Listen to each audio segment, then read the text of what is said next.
آقا کریم کا کلمہ بھی پڑھتے ہیں۔ کیا کہتے، بہت بہت بہت خوب۔ ابو سفیان ہیں، آپ تاریخ اٹھا کر کے دیکھیے، مکے میں بڑے بڑے گنڈے تھے، بڑے بڑے سردار تھے، لیکن کلمے کی توفیق کسی کو نصیب نہیں ہوئی، لیکن ابو سفیان کو کلمے کی توفیق نصیب ہوئی۔ ابو سفیان کے ایمان والے کیوں جانتے ہیں؟ اس لیے کہ ابو سفیان نے ایک بیٹی کی عزت کے تعلق سے آواز اٹھائی تھی، اس لیے کہ جو بیٹیوں کے عزتیں کیا کرتا ہے نا، پروردگار عالم اس سے بڑا خوش ہوتا ہے۔ صحابہ جا رہے تھے، ایک گھر سے گزر ہوتی ہے صحابہ کی، میرے پیغمبر بھی ساتھ میں تھے۔ اچانک صحابہ کی نگاہ ایک ایسے گھر پر پڑتی ہے جس گھر سے نور کی شعائیں چھن چھن کے نکل رہی تھی، نور کی شعائیں ایک گھر سے چھن چھن کے نکل رہی تھی۔ صحابہ نے پوچھا، یا رسول اللہ، اس گھر سے نور نکلنے کی وجہ کیا ہے؟ تو میرے پیغمبر نے کیا ارشاد فرمایا؟ میرے پیغمبر نے ارشاد فرمایا، صحابہ جا کر کے دیکھو اس گھر میں کسی بچی کی پیدائش ہوئی ہے۔ کیا سمجھا آپ نے؟ بچیاں جس گھر میں آتی ہیں نا، اس گھر کو اللہ تبارک و تعالیٰ نور کی روشنی سے بھر دیتا ہے۔ بچیوں کا بڑا مقام ہے، آپ انہیں بوجھ نہ سمجھا کریں، اس لیے کہ یہ اپنا رزق لے کر کے آتی ہیں، اپنا بھی لے کر کے آتی ہیں، ساتھ میں اپنے باپ کا بھی لے کر کے آتی ہیں، اور مرتبہ اتنا بڑا کہ یہ اپنے باپ کو بھی جنت دلوا سکتی ہیں، اپنے والدین کو بھی جنت دلوا سکتی ہیں۔ تو اس لیے بیٹیوں کی قدر کیا کریں۔ وہ ایسا زمانہ تھا کہ آقا کریم صلی اللہ تعالیٰ علیہ وسلم جس زمانے میں تشریف لے کر کے آئے، بیٹیوں کے ساتھ سب سے زیادہ ظلم ہو رہا تھا، ان کے ساتھ کوئی ناانصافی نہیں ہو رہی تھی، لیکن میرے پیغمبر نے انصافی کر کے دکھایا، انصاف کر کے دکھایا۔ اور یتیموں پر میرے نبی بڑا شفقت کیا کرتے تھے، بڑی مہربانیاں کیا کرتے تھے۔ آج بھی اگر کہیں یتیم آپ کو دکھ جائے نا، غریب دکھ جائے، تو محبت سے اس کے ہاتھ پہ اپنے ہاتھ کو پھیر دیا کریں، انشاءاللہ اللہ آپ کی محبت سے ہاتھ پھیرنے کی وجہ سے آپ کو ثواب عنایت فرمائے گا۔ کہیں غریب دکھ جائے نا، تو غریب کو کبھی آپ معمولی نہ سمجھیں۔ کسی کا بچہ یتیم ہو جائے تو اس کے لیے سہارا بنا، اس لیے کہ میرے پیغمبر نے سہارا بنا اور اپنے امت کو یہ تعلیم دی کہ غریبوں اور یتیموں کے ساتھ اچھا برتاؤ کرو۔ ایک صحابی رسول ہیں جن کا نام حضرت عبداللہ ہے، تاریخ میں عبداللہ ہے، جنہیں ذوالبجادین بھی کہا جاتا ہے، دو چادروں والی۔ یہ صحابی رسول ہیں، یتیم تھے، غریب تھے، بچپنے کے عالم میں باپ کا انتقال ہو گیا۔ جب باپ کا انتقال ہوا حضرت عبداللہ کے، تو ماں بھی چھوڑ کر کے چلی جاتی ہے۔ اب حضرت عبداللہ اپنے چچا کی کفالت میں رہتے ہیں، اپنے چچا کی پرورش میں رہتے ہیں۔ ایک دن اپنے چچا سے کہتے ہیں کہ چچا ایسا ہے، میں مدینہ جانا چاہتا ہوں، میں شہر مدینہ جانا چاہتا ہوں۔ چچا نے پوچھا کس لیے؟ حضرت عبداللہ بچپنے کے زمانے میں کہتے ہیں مدینے جاؤں گا، آخری پیغمبر پر ایمان لاؤں گا، اپنی ساری زندگی انہیں کے قدموں پر نثار کر دوں گا۔ حضرت عبداللہ چچا سے جیسے ہی اتنا کہتے ہیں، چچا نے کہا کہ ایسا ہے عبداللہ، اگر تو جائے گا تو میں تجھے اپنی جائیداد سے بے دخل کر دوں گا اور تیرے جسم سے کپڑے بھی چھینوں گا۔ جیسے ہی چچا نے اتنا کہا، حضرت عبداللہ کا عشق دیکھیے، بچپنے میں کس طریقے سے اپنے نبی سے عشق کرتے ہیں۔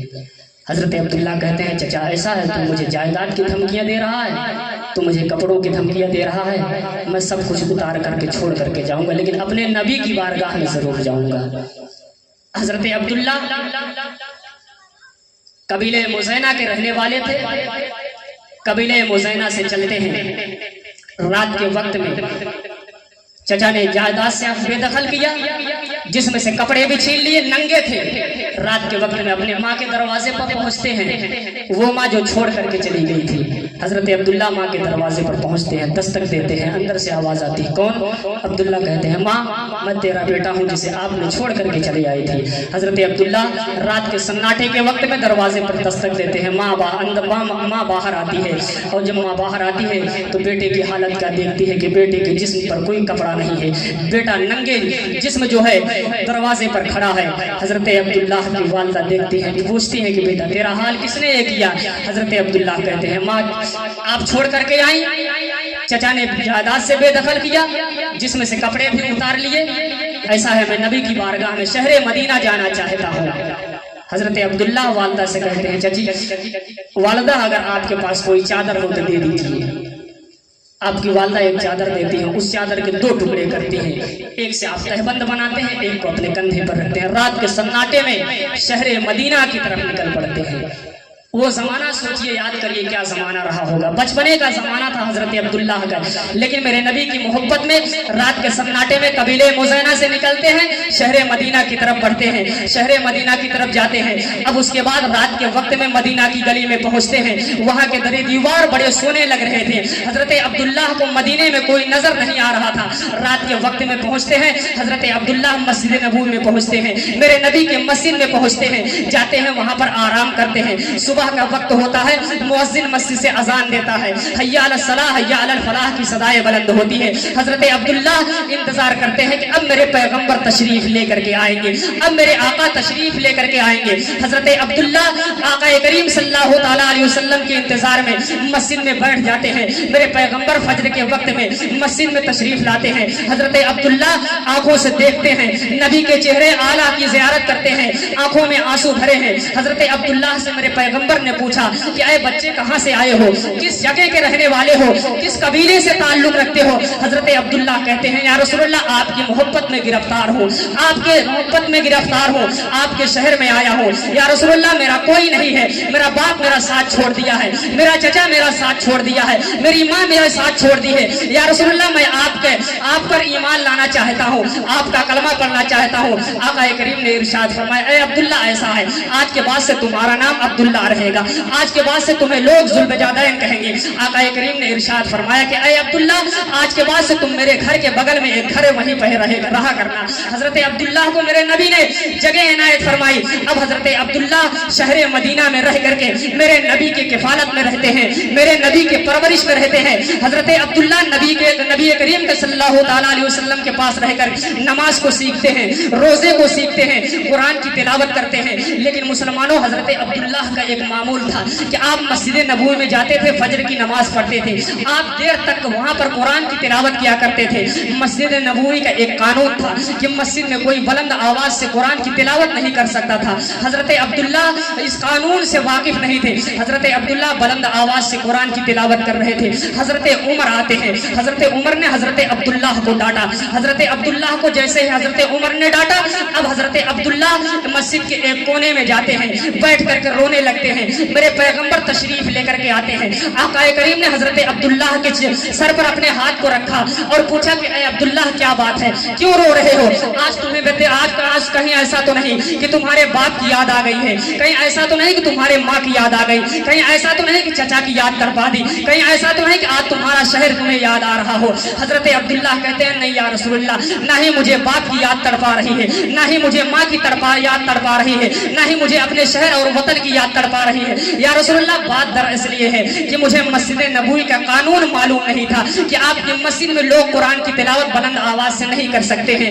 یا رسول اللہ اس قانون سے میں واقف نہیں تھا، لیکن یا رسول اللہ اتنے میں قرآن کی تلاوت کر رہا تھا، حضرت عمر آئے اور آنے کے بعد انہوں نے ہمیں ڈانٹ دیا، اور جب انہوں نے ڈانٹا یا رسول اللہ تو آج مجھے میرا باپ یاد آ گیا۔ یا رسول اللہ جب حضرت عمر نے مجھے ڈانٹا تو آج مجھے میری ماں یاد آ جاتی ہے۔ یا رسول اللہ جب حضرت عمر نے مجھے آج ڈانٹا تو آج مجھے اپنا شہر یاد آ جاتا ہے۔ جیسے ہی حضرت عبداللہ نے اتنا نبی سے ارشاد فرمایا، میرے نبی نے صحابہ کے درمیان اعلان کیا، صحابہ کو اعلان کرنے کے بعد میرے پیغمبر نے سب کو مسجد میں اکٹھا کیا، اکٹھا کرنے کے بعد میرے پیغمبر نے اعلان فرمایا کہ اے صحابہ کی جماعت سنو، تمہیں معلوم نہیں ہے یہ عبداللہ کون ہے؟ یہ عبداللہ میری محبت میں شہر مدینہ آیا ہے، یہ عبداللہ اپنے باپ کو چھوڑ کر کے آیا ہے،